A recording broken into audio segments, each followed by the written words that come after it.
19. Después fue a ver a María, la hermana de su amigo Francesco Vescovi. Su casa tenía un jardín, y como estaban en primavera, los árboles ostentaban hojas nuevas, en las ramas cantaban pajarillos. María fue a su encuentro en la puerta sonriente. Se había enterado de que él iba a ir y se había puesto un vestido azul ajustado en la cintura, parecido a otro que un lejano día a él le había gustado. Drogo había pensado que sería para él una gran emoción, que le latiría el corazón, pero cuando estuvo a su lado y volvió a ver su sonrisa, cuando oyó el sonido de su voz que decía «Oh Giovanni», por fin, tan distinta de lo que había pensado, tuvo la medida del tiempo transcurrido. Él era el mismo de antes, creía, quizá algo más ancho de hombros y tostado por el sol de la fortaleza. Tampoco ella había cambiado, pero algo se había interpuesto entre ellos. Entraron en el gran salón porque fuera hacía demasiado sol. La estancia estaba inmersa en una suave penumbra.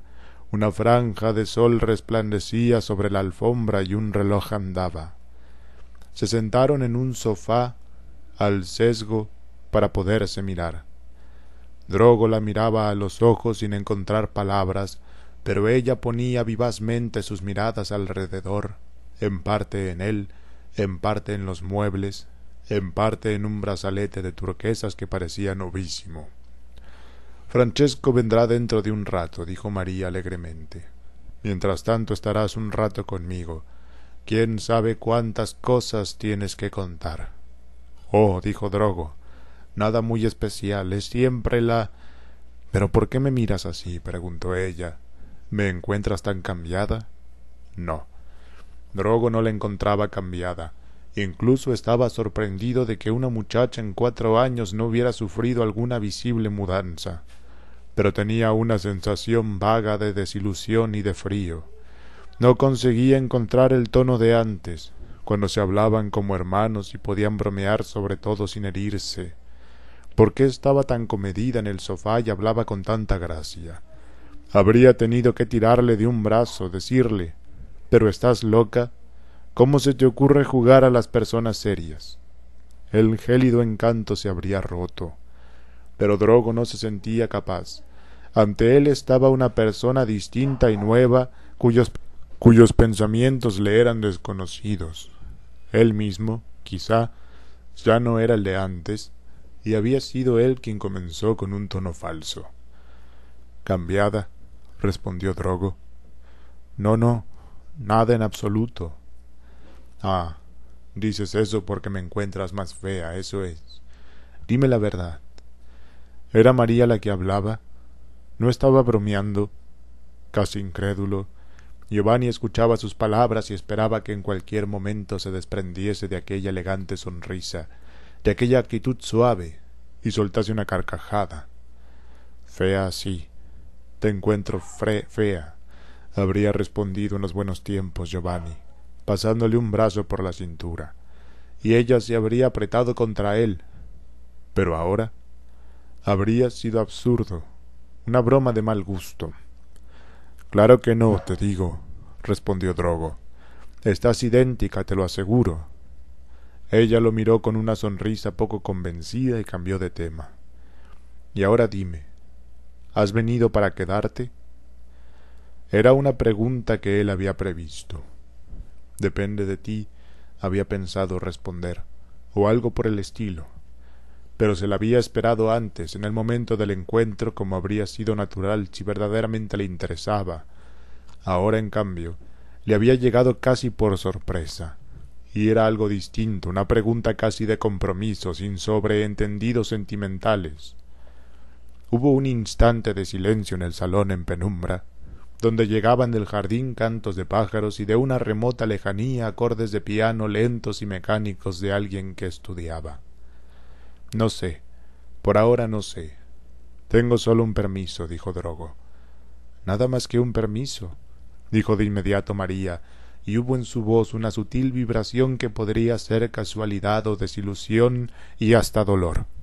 pero algo se había interpuesto realmente entre ellos, un velo indefinible y vago que no quería disolverse. Quizá había crecido lentamente, durante la larga separación, día tras día, separándolos, y ninguno de los dos lo sabía. 2 meses. Después quizá tenga que volver. Quizá me den otro destino, quizá incluso aquí en la ciudad, explicó Drogo. La conversación ahora le resultaba penosa.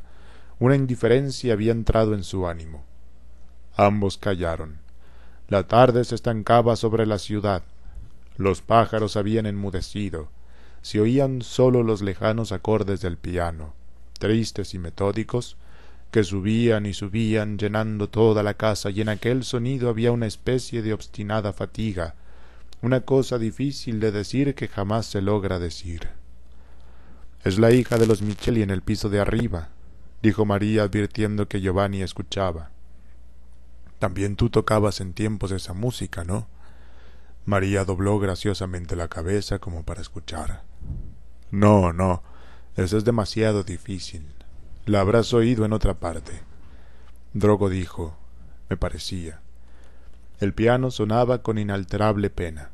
Giovanni miraba la franja de sol sobre la alfombra, pensaba en la fortaleza, imaginó la nieve que se disolvía, el goteo sobre las terrazas, la pobre primavera de la montaña que conoce sólo pequeñas flores en los prados y perfumes de siega transportados por el viento.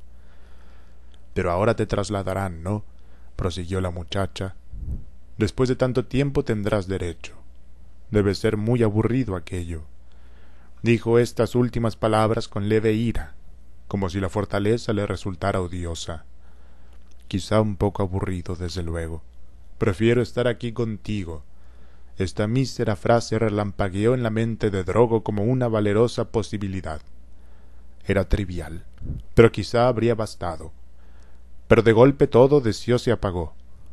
Giovanni pensó con desagrado, incluso, en lo ridículas que habrían sido esas palabras pronunciadas por él. «Sí, claro que sí», dijo entonces. «Pero los días pasan tan pronto». Se oía el sonido del piano, pero ¿por qué los acordes seguían subiendo sin concluir jamás? Académicamente desnudos, repetían con resignado despego una vieja historia en tiempos querida. Hablaban de una noche de niebla entre los faroles de la ciudad y de ellos dos que caminaban bajo los árboles sin hojas por la avenida desierta, repentinamente felices, de la mano como niños sin comprender por qué. También aquella noche, lo recordaba, había pianos que tocaban en las casas, las notas salían por las ventanas iluminadas, y aunque probablemente se trataba de aburridos ejercicios, Giovanni y María nunca habían oído músicas más suaves y humanas. «Es cierto», agregó Drogo bromeando, «que allá arriba no hay grandes diversiones, pero uno se había habituado». La conversación en el salón con olor a flores parecía adquirir lentamente una poética añoranza amiga de las confesiones de amor. «¿Quién sabe?», pensaba Giovanni. Este primer encuentro después de una separación tan larga no podía ser distinto. Quizá podremos volver a encontrarnos. Tengo 2 meses de tiempo. Así, de golpe, no se puede juzgar. Puede que aún me quiera y que yo no regrese a la fortaleza». Pero la muchacha dijo: «Qué lástima. Me marcho con mamá y Georgina dentro de 3 días. Estaremos fuera unos meses, creo». Con la idea se animaba gozosa. «Vamos a Holanda». «¿A Holanda?». La muchacha hablaba ahora del viaje muy entusiasmada, de los amigos con los que se marcharía, de sus caballos, de las fiestas que se habían celebrado en carnaval, de su vida, de sus compañeras, inconsciente de Drogo. Ahora se sentía enteramente a sus anchas y parecía más guapa. «Una idea magnífica», dijo Drogo, que sentía un nudo amargo en la garganta. «He oído que esta es la mejor estación en Holanda. Dicen que hay llanuras llenas de tulipanes en flor». «Oh, sí, debe ser bellísimo», aprobaba María. «En vez de trigo cultivan rosas», continuaba Giovanni con leve ondulación de la voz. «Millones y millones de rosas hasta perderse de vista, y sobre ellas se ven los molinos de viento. todos recién pintados de vivos colores. —¿Recién pintados? —preguntó María, que empezaba a entender la broma. —¿Qué quieres decir? —Eso cuentan —respondió Giovanni—. Hasta lo he leído en un libro. La franja de sol, tras recorrer toda la alfombra, subía ahora progresivamente a lo largo de la taracea de un escritorio. La tarde ya moría. La voz del piano se había vuelto débil. Fuera del jardín un pajarillo aislado volvía a cantar. Drogo contemplaba los morillos de la chimenea, exactamente iguales a un par que había en la fortaleza. La coincidencia le daba un sutil consuelo, como si demostrase que después de todo fortaleza y ciudad eran un solo mundo, con iguales hábitos de vida. Pero aparte los morillos, Drogo no había conseguido descubrir nada en común.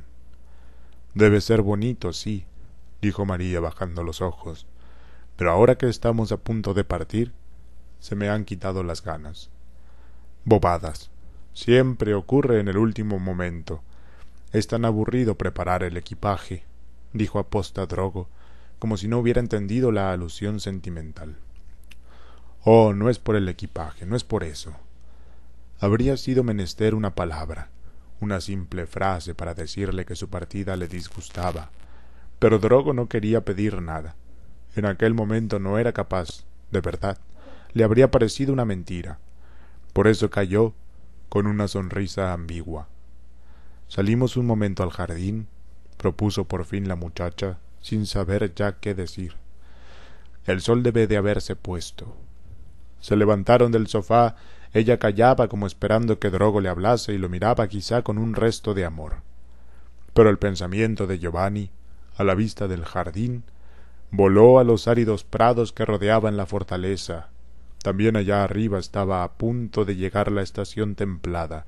Valientes hierbecillas despuntaban entre las piedras. Precisamente por aquellos días, cientos de años antes, habían llegado quizá los tártaros. Drogo dijo: «Hace ya mucho calor para ser abril. Ya verás cómo vuelve a llover». Dijo exactamente eso, y María tuvo una pequeña sonrisa desolada. «Sí, hace demasiado calor», respondió con voz átona, y ambos se dieron cuenta de que todo había acabado. Ahora estaban otra vez lejos. Entre ellos se abría un vacío. En vano alargaban las manos para tocarse. La distancia aumentaba cada minuto. Drogo comprendía que aún quería a María y que amaba su mundo, pero todas las cosas que alimentaban su vida de antes se habían quedado muy lejos.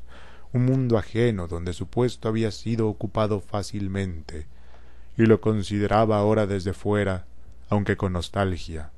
Volver a entrar en él le habría resultado incómodo. Caras nuevas, costumbres distintas, nuevas bromas, nuevos modos de hablar, para los que no estaba entrenado. Aquella ya no era su vida. Él había cogido otro camino.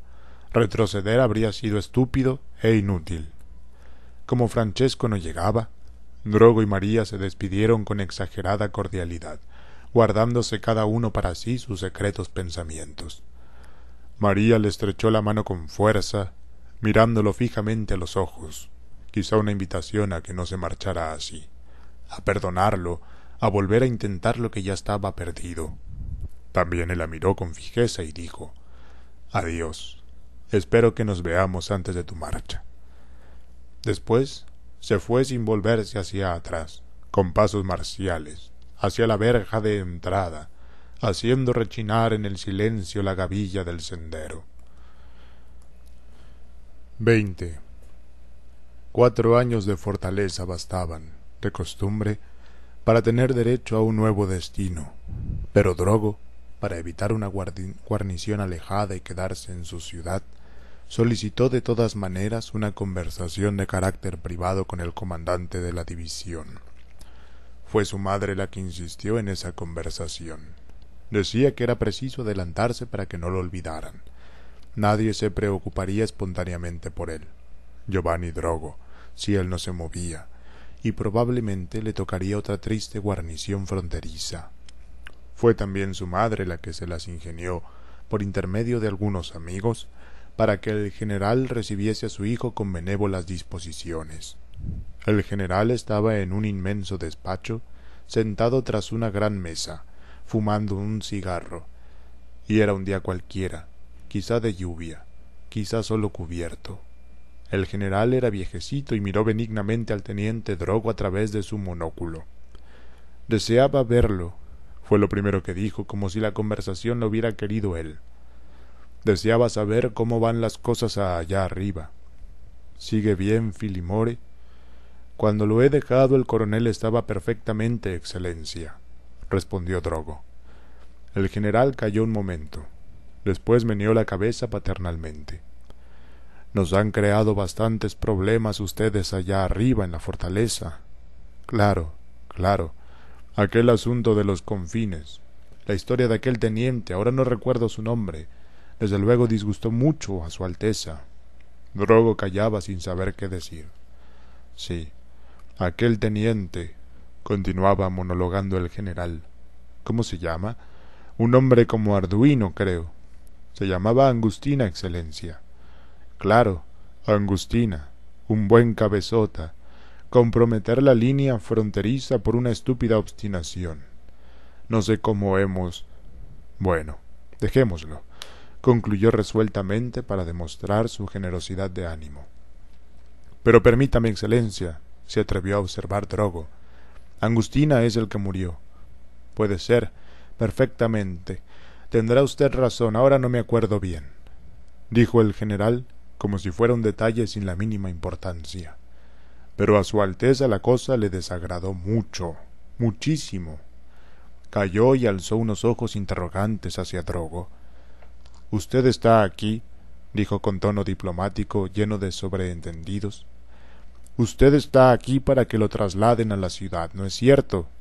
«Todos ustedes tienen la manía de la ciudad, sí que la tienen, y no comprenden que precisamente en las guarniciones alejadas es donde se aprende a ser soldado». «Sí, excelencia», dijo Giovanni Drogo tratando de controlar las palabras y el tono. «Y de hecho yo he pasado allí 4 años». «¿4 años? ¿A su edad? ¿Qué significan?», replicó riendo el general. «De todos modos yo no se lo reprocho. Decía que como tendencia general quizá no sea la mejor para consolidar el espíritu de los elementos del mando». Se interrumpió, como si hubiera perdido el hilo. Se concentró un instante, continuó.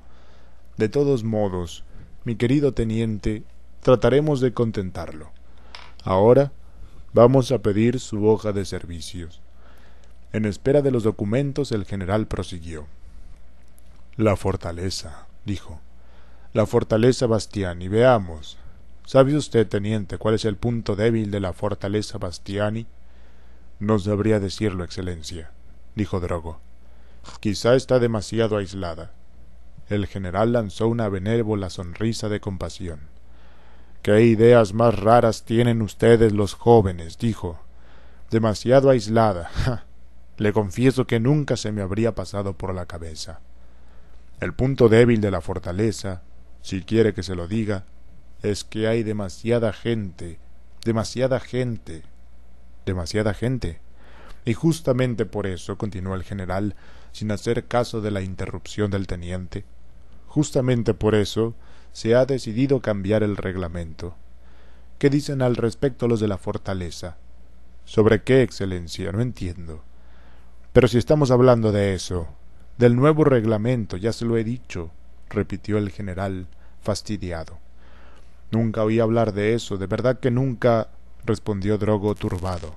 «Ya, quizá no se ha hecho una comunicación oficial», admitió el general apaciguado, «pero pensaba que lo sabía de todas formas. Los militares son maestros, en general, en saber las cosas los primeros».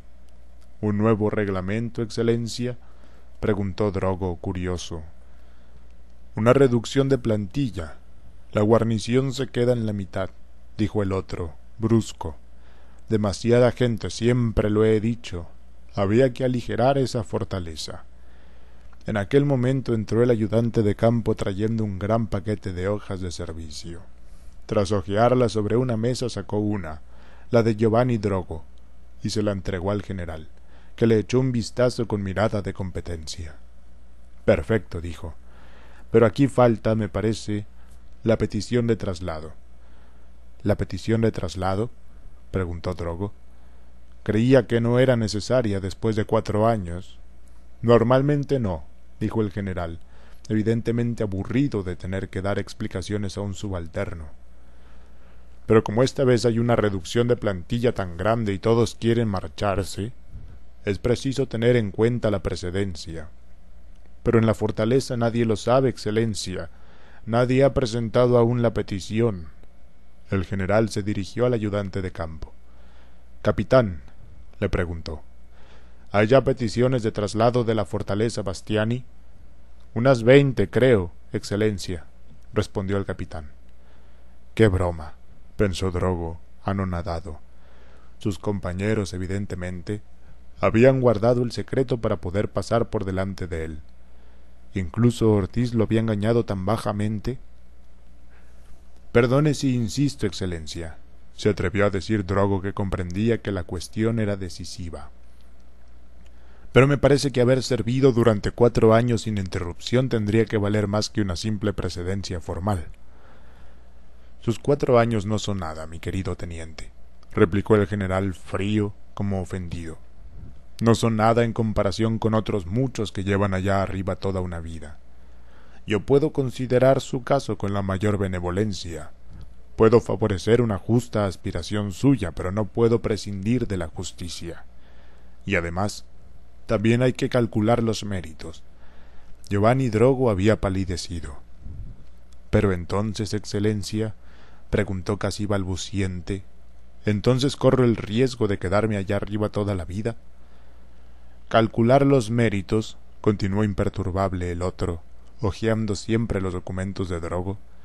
Y aquí veo, por ejemplo, lo tengo exactamente ante los ojos, una amonestación en regla. La amonestación en regla no es una cosa grave. Y mientras tanto leía. Pero aquí tiene un asunto bastante ingrato, me parece. Un centinela muerto por equivocación. Por desgracia, Excelencia, yo no puedo escuchar sus justificaciones. Usted comprenderá, mi querido teniente, dijo el general, interrumpiéndolo. Leo solamente lo que está escrito en su informe y admito incluso que se trate de una pura desgracia. Puede ocurrir perfectamente. Pero están sus colegas, que han sabido evitar esas desgracias. Estoy dispuesto a hacer lo posible. He accedido a recibirlo personalmente, ya ve usted, pero ahora, solo si hubiera hecho la petición hace un mes, es raro que no estuviera informado. Una notable desventaja, desde luego. El inicial tono bonachón había desaparecido. Ahora el general hablaba con un sutil matiz aburrido y burlón, haciendo oscilar doctoralmente la voz. Drogo comprendió que había hecho el papel de un imbécil. Comprendió que sus compañeros se la habían jugado, que el general debía de tener una impresión muy mediocre de él y que no había ya nada que hacer. La injusticia provocaba una aguda quemazón en su pecho, del lado del corazón. Podría marcharse, solicitar la baja, pensó. Después de todo no voy a morirme de hambre, y soy todavía joven. El general le hizo un gesto familiar con la mano. Bueno, adiós, teniente, y levante el ánimo. Drogo se cuadró rígidamente, dio un taconazo, se retiró sin volver la espalda hacia la puerta, en el umbral. 21. El paso de un caballo remonta al valle solitario, y en el silencio de las gargantas produce un vasto eco. Las matas de la cima de los peñascos no se mueven.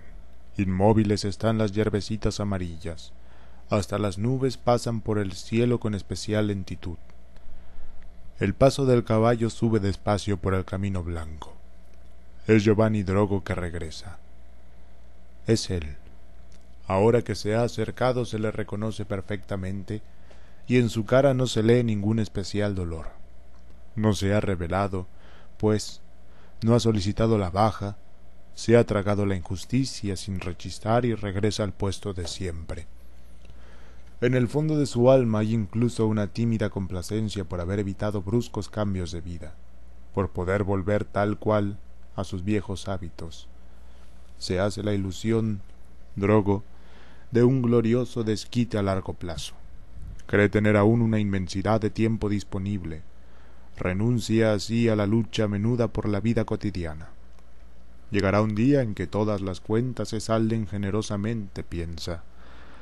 Pero entre tanto los otros llegan, se disputan ávidamente el paso para estar los primeros, adelantan a la carrera a Drogo sin preocuparse por él, lo dejan atrás. Él los mira desaparecer allá al fondo, perplejo, asaltado por insólitas dudas. ¿Y si se hubiera equivocado realmente? ¿Si fuera un hombre normal al que por derecho le toca solo un mediocre destino? Giovanni Drogo subía a la solitaria fortaleza como en aquel día de septiembre, aquel día remoto, solo que ahora por el otro lado del valle no avanzaba ningún otro oficial, y en el puente, donde se unían los dos caminos, no venía ya a su encuentro el capitán Ortiz. Drogo esta vez marchaba solo, y mientras tanto meditaba sobre la vida. Regresaba a la fortaleza para quedarse quién sabe aún cuánto tiempo, y precisamente en los días en que muchos compañeros la abandonaban para siempre. Sus compañeros habían sido más rápidos, pensaba Drogo, pero tampoco había que excluir que fueran realmente mejores. Esta podía ser la explicación. Cuanto más tiempo pasaba, más importancia perdía el fuerte. En tiempos remotos quizá había sido una guarnición de importancia, o al menos se lo consideraba tal. Ahora, reducida a la mitad de sus fuerzas, era sólo una barrera de seguridad, excluida estratégicamente de cualquier plan de guerra. Se la mantenía únicamente para no dejar desguarnecida la frontera. Ya no se admitía la posibilidad de la menor amenaza desde la llanura del norte. A lo sumo podía aparecer en el desfiladero alguna caravana de nómadas.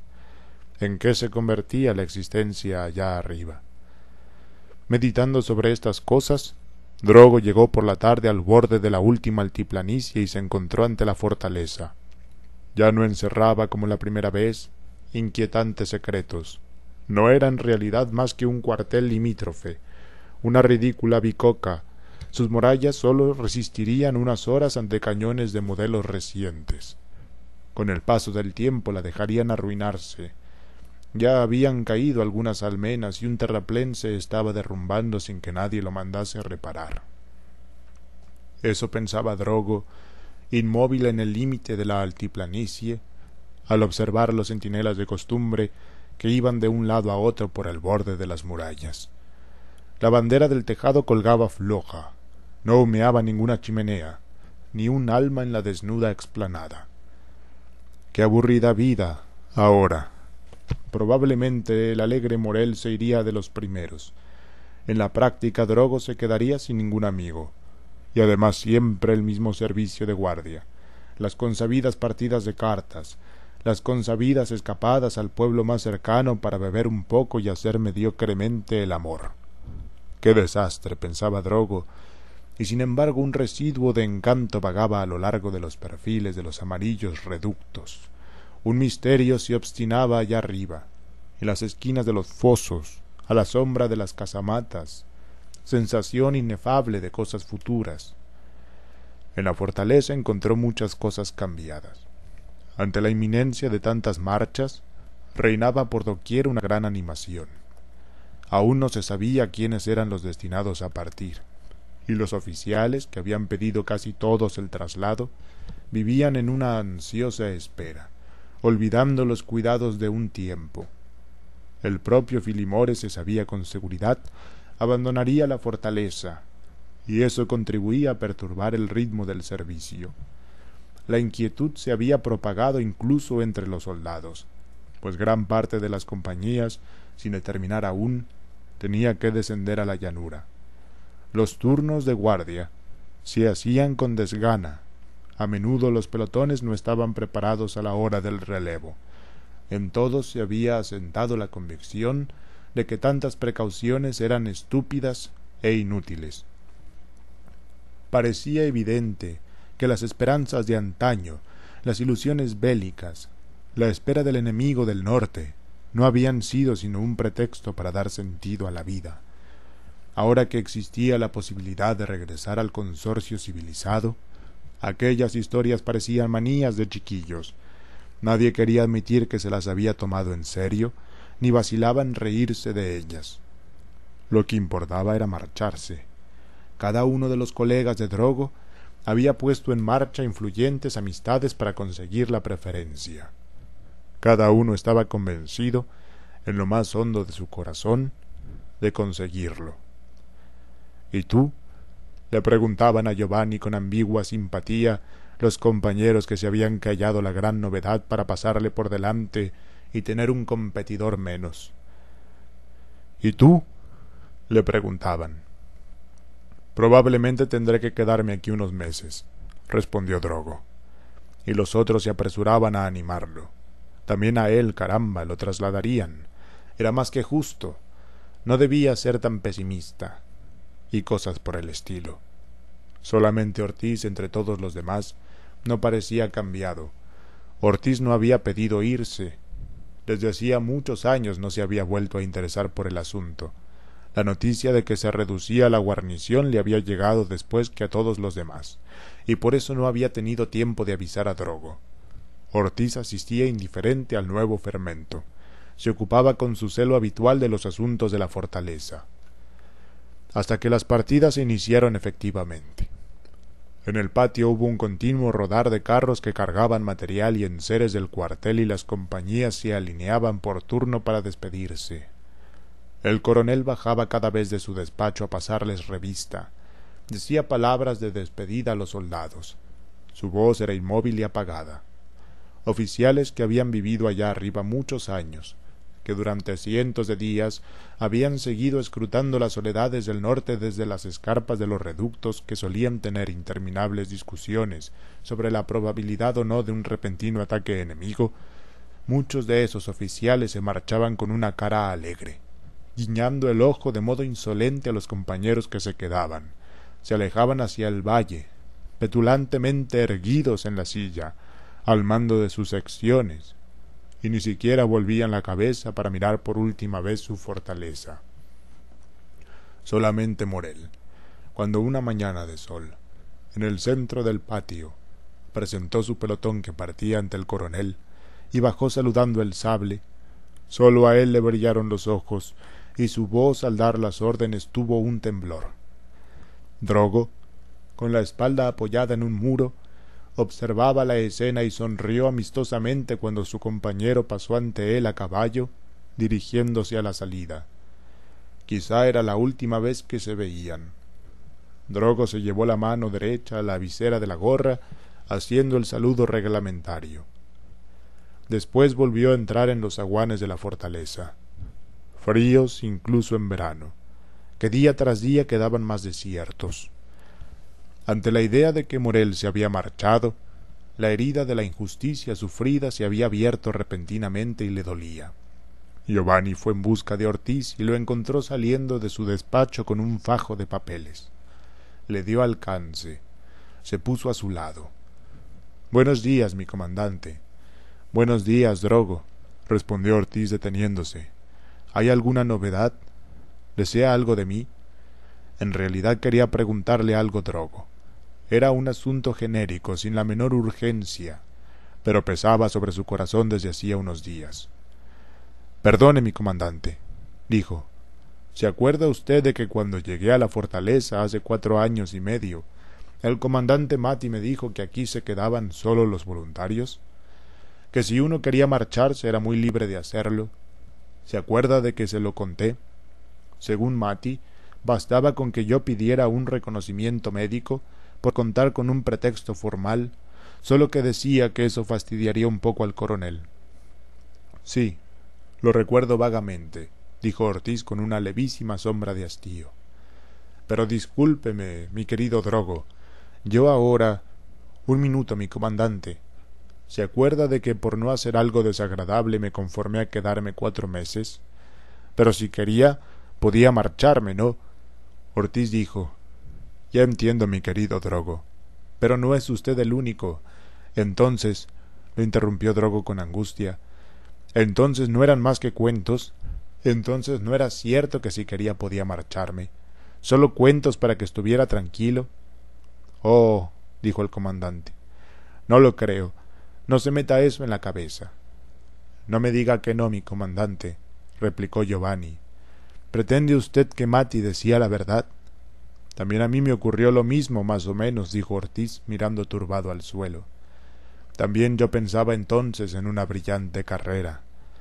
Estaban parados en uno de los grandes corredores, y sus voces resonaban tristemente entre los muros porque el lugar estaba desnudo y deshabitado. Entonces, ¿no es cierto que todos los oficiales han venido aquí a petición propia? Todos obligados a quedarse como yo. ¿O no es así? Ortiz callaba jugueteando con la contera del sable en una grieta del suelo de piedra. Y los que decían que eran ellos los que querían quedarse aquí, ¿no eran más que cuentos entonces? Insistía Drogo. ¿Por qué ninguno tuvo nunca el valor de decirlo? Quizá no es exactamente como usted dice, respondió Ortiz. Hay alguno que realmente prefirió quedarse, pocos, lo reconozco, pero alguno ha habido. ¿Quién? Dígame quién, dijo Drogo vivamente. Después se contuvo de pronto. Oh, disculpe, mi comandante, agregó. Naturalmente no pensaba en usted. Ya sabe lo que ocurre cuando uno habla. Ortiz sonrió. Ah, no lo decía por mí, sabe. Probablemente yo también me he quedado aquí de oficio. Los dos echaron a andar, caminando juntos, y pasaron ante unas pequeñas ventanas oblongas, cerradas por rejas. Desde allí se divisaban la desnuda explanada de detrás de la fortaleza, los montes del sur, los pesados vapores del valle. Y entonces, prosiguió Drogo tras un silencio, entonces todos aquellos entusiasmos, aquellas historias de los tártaros, ¿no es que se esperaran realmente entonces? Claro que se esperaban, dijo Ortiz. Lo creían efectivamente. Drogo sacudió la cabeza. No lo entiendo. Palabra. ¿Qué quiere que le diga? Dijo el comandante. Son historias un poco complicadas. Aquí arriba uno está un poco como en el exilio. Es preciso encontrar una especie de desahogo. Es preciso esperar algo. A alguien se le pasó por la cabeza. Se empezó a hablar de los tártaros. ¿Quién sabe quién fue el primero? Drogo dijo. Quizá también a causa del sitio, a fuerza de ver ese desierto. Sí, también por el sitio. Ese desierto, esas nieblas al fondo, esas montañas, no se puede negar. También el sitio contribuye, efectivamente. Calló un momento pensando. Después continuó, como hablando consigo mismo. Los tártaros. Al principio parece una estupidez, naturalmente.